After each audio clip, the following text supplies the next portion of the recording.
तुम्हाला माहीत आहे का? पर्यावरणपूरक हरित ऊर्जा वापरल्याने कार्बन उत्सर्जन होत नाही. होय, हे खरे आहे.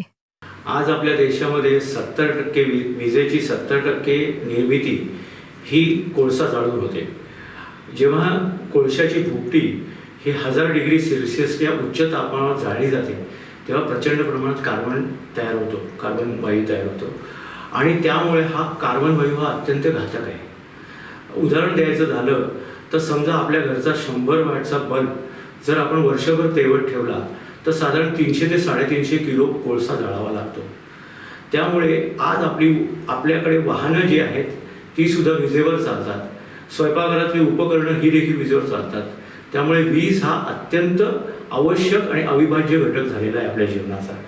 त्यामुळे जेव्हा वीज ही जी वाहनं आहे त्यामुळे ही विजेची जी निर्मिती आहे ती जर का हरित ऊर्जा पद्धतीने समजा केली तर आपल्याला पवनचक्की ऊर्जा किंवा साधारण सौर ऊर्जा यांनी निर्मिती होते. त्यामुळे कोळसा जाळावा लागत नाही आणि कोळसा न जाळल्यामुळे कार्बन वायू तयार होत नाही. तर माझ्या मते हरित ऊर्जा हीच माझ्या मते पर्यावरणपूरक ऊर्जा आहे. सेरेंटिका रिन्युएबल्स कार्बन उत्सर्गाला अटकाव घालणारा एक विश्वासू साथीदार.